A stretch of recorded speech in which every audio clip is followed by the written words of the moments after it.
Hello friends, మీరు ఎప్పుడైనా ఆలోచించారా ఒక స్ట్రీట్ ఫైట్లో మీరు చనిపోతారని? చాలా మంది వారు ఉన్నదానికంటే వారు ఫిజికల్లీ చాలా స్ట్రాంగ్గా ఉన్నారని వారు అనుకుంటూ ఉంటారు. ఇలాంటి వారికి వారు ఎప్పుడైతే ఒక వైలెంట్ సిచ్యువేషన్ని ఎదుర్కొంటారో అప్పుడు వారికి అర్థమవుతుంది they are not strong enough అని.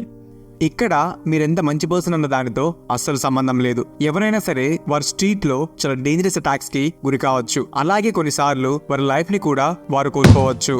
ఇక్కడ పచ్చనిజం ఏంటంటే, మీ స్ట్రీట్లో ఎవరైనా సడన్ గా వచ్చి మిమ్మల్ని దాడి చేశారనుకోండి, మీ చుట్టూ ఉన్నవారు చూస్తూ ఉంటారు తప్ప మీకు సహాయం చేయరు. ఇక్కడ ఫ్యాక్ట్ ఏంటంటే, అమ్మాయిలు వారు ఎవరు అని తెలియకపోయినా సరే వారు డేంజర్ లో ఉంటే అబ్బాయిలకు వాళ్ళని కాపాడాలి అని వారికి ఒక న్యాచురల్ ఇన్స్టింక్ట్ అనేది ఉంటుంది.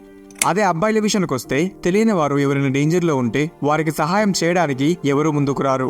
దీని మీనింగ్ ఏంటంటే, మీరు స్ట్రీట్లో వెళ్తున్నప్పుడు ఎవరైనా సడన్ గా వచ్చి మిమ్మల్ని అటాక్ చేస్తే మీ చుట్టూ ఉన్నవారు మిమ్మల్ని చూస్తూ వీలైతే మిమ్మల్ని వారి ఫోన్లో రికార్డ్ చేస్తారు తప్ప మిమ్మల్ని వచ్చి ఎవరు కాపాడరు అని గుర్తుంచుకోండి. వీలైనంత వరకు స్ట్రీట్ ఫైట్స్ ని నివారించండి. స్ట్రీట్ ఫైట్స్ అనేవి చాలా రిస్క్ తో కూడుకున్నవి. ది బెస్ట్ సెల్ఫ్ డిఫెన్స్ ఏంటంటే, స్ట్రీట్ ఫైట్ లో దిగకుండా వీలైనంత వరకు ఆ సిచ్యువేషన్ నుండి బయటపడడం. బట్ కొన్ని సిచ్యువేషన్స్ లో ఇటువంటి ఫైట్స్ ని మనం ఇగ్నోర్ చేయలేము. ఈ ప్రపంచంలో చాలా డేంజరస్ వ్యక్తులు ఉన్నారు. ఇటువంటి వాళ్ళు మీ ప్రాణాలు తీయకుండా మిమ్మల్ని వదిలిపెట్టకపోవచ్చు. సో ఈ వీడియోలో స్ట్రీట్ ఫైట్స్ లో మీరు గెలవడానికి మీరు ఖచ్చితంగా తెలుసుకోవాల్సిన ది మోస్ట్ ఇంపార్టెంట్ 4 థింగ్స్ గురించి తెలుసుకుందాం. Number 1, martial arts is not enough. Just martial arts నేర్చుకుంటే సరిపోదు. ఎందుకంటే మార్షల్ ఆర్ట్స్ అనేవి స్ట్రీట్ ఫైట్స్ కంటే చాలా డిఫరెంట్ గా ఉంటాయి. మార్షల్ ఆర్ట్స్ లో కొన్ని రూల్స్ ఉంటాయి. ఇందులో ఉన్నటువంటి రూల్స్ ప్రకారమే ఫైట్ చేయండి అని చెబుతూ ఉంటారు. బట్ స్ట్రీట్ ఫైట్స్ కి రూల్స్ తో సంబంధం ఉండదు. మీరు ఆ సిచ్యువేషన్ కి తగ్గట్టు ప్రవర్తించాల్సి ఉంటుంది.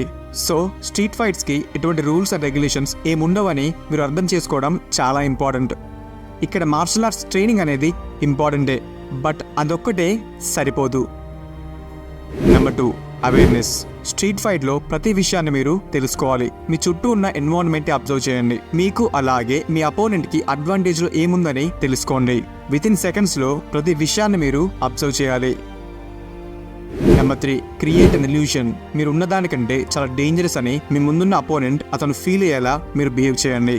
జంతువులు వాటి యొక్క ఎనిమీస్ ని భయపెట్టడానికి ఇలా చేస్తుంటాయి. ఇది మనుషులకు కూడా వర్తిస్తుంది. మీరు మీ యొక్క బిహేవియర్ ని చేంజ్ చేసుకోవడం వల్ల మీ అపోనెంట్ కి తెలియని విషయం మీకు తెలిసినట్టుగా అతనికి ఒక భ్రమని కలిగించండి. ఈ భ్రమ వల్ల తనపై తను డౌట్ పడతాడు. ఇతను సైకోనా ఏంటి అని మీ గురించి ఆలోచిస్తాడు. ఒక భ్రమని మీ ముందున్న అపోనెంట్లు క్రియేట్ చేయడం వల్ల ఈ ఇల్యూషన్ అనేది తనపై తనకున్న నమ్మకాన్ని తగ్గించి ఆ ఫైట్ లో అతన్ని డౌన్ అయ్యేలా చేస్తుంది. Number 4, no honour in street fights. Street fights లో గెలవడం వల్ల గౌరవ మర్యాదలు దక్కుతాయని భావించేవారు మూర్ఖులు అని గుర్తుంచుకోండి. ఎందుకంటే ఇది లైఫ్ అండ్ డెత్ కి సంబంధించిన విషయం. ఇందులో ఏమైనా జరగవచ్చు. మీ గోల్ వచ్చేసి ఎంత త్వరగా వీలైతే అంత త్వరగా ఆ గొడవల నుండి బయటపడాలి అని మాత్రమే ఆలోచించాలి. దీంట్లో ఎటువంటి గౌరవం ఉండదు. సో దీన్ని అడ్వాంటేజ్ గా తీసుకోండి. దీని నుండి బయటపడడానికి ట్రై చేయండి. ఇటువంటి వాటిలో మీ అపోనెంట్ మిమ్మల్ని తక్కువగా అంచనా వేయడానికి వారిని మీరు మోసం చేయొచ్చు. ఈ విషయాన్ని ఎప్పటికీ గుర్తుంచుకోండి. ఏ స్ట్రీట్ ఫైట్ అయినా సరే చాలా తక్కువ టైంలోనే చాలా ఘోరమైన విపత్తులు సృష్టించగలదు. అందుకనే వైలెన్స్ తో ఆడుకోవద్దు. ఇక్కడ రియల్ విన్నర్ ఎవరంటే, ఎవరైతే స్ట్రీట్ ఫైట్ లో అతను ఉండకుండా చూసుకుంటాడో అతను. సో ఇవన్నీ ఈ టాపిక్ లోని విషయాలు. ఈ వీడియో కనుక మీకు నచ్చినట్లయితే ఈ వీడియోని లైక్ చేసి ఛానల్ సబ్స్క్రైబ్ చేసుకుని ఈ ఛానల్ గ్రో అవడానికి సపోర్ట్ చేయండి. అలాగే ఈ వీడియోని అట్లీస్ట్ ఒక 3 మెంబర్స్ కి షేర్ చేయండి.